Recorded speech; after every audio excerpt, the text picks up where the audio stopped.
Hello friends, আসসালামু আলাইকুম। আপনারা সবাই কেমন আছেন? আশা করছি ভালো আছেন। ইনশাআল্লাহ আমিও খুব ভালো আছি।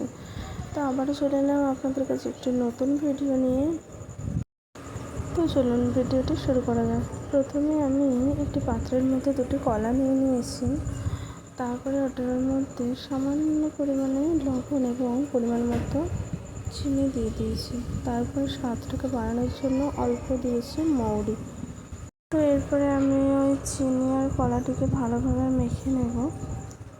তারপরে এতে আমি পরিমাণ মতো পানি দেব এবং ভালোভাবে মেখে নেব।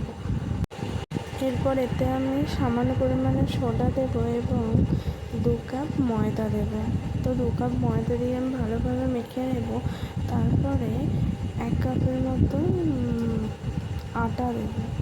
আটাটা দিলাম যাতে করে নাস্তাটা একটু নরম হয়,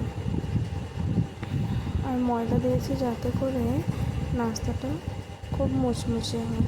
তো এরপরে আমি সব মিশ্রণটি ভালোভাবে মেখে নেব এবং একটু নরম করে রাখবো।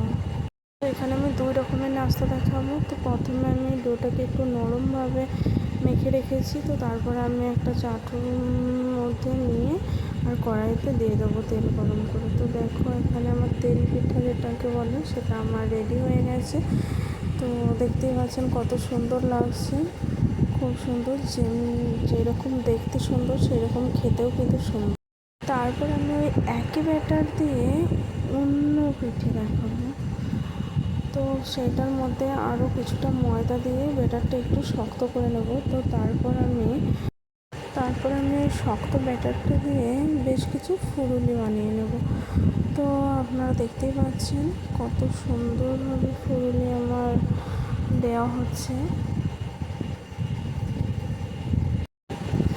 তো এটা একটু শক্ত করেছিলাম বলেই কিন্তু ফুলুরিগুলো ভালো হচ্ছে।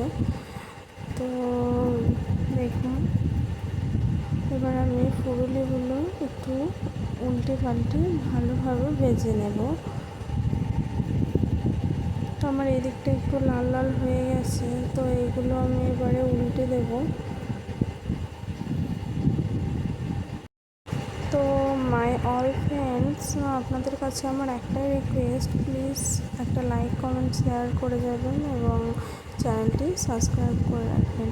তো আপনাদের একটি লাইক কমেন্ট শেয়ার আমাকে আরও একটি নতুন ভিডিও বানানোর জন্য মোটিভেট করে। কথা বলতে বলতে আমার নাস্তা প্রায় শেষের দিকে। তো এটা হলো হালকা ফুলকা নাস্তা, যেটা আপনারা টিফিন টাইমে বা জলখাবার হিসেবে বানাতে পারেন। ভিডিওটা শেষ পর্যন্ত দেখার জন্য অনেক অনেক ধন্যবাদ। তো আর দেরি কেন, আপনিও শিখে গেলেন নাস্তা বানানো। তো বাড়ির সবার জন্য বানিয়ে ফেলুন। দেখা হবে আবার পরবর্তী ভিডিও। তো ততক্ষণ আল্লাহ হাফেজ।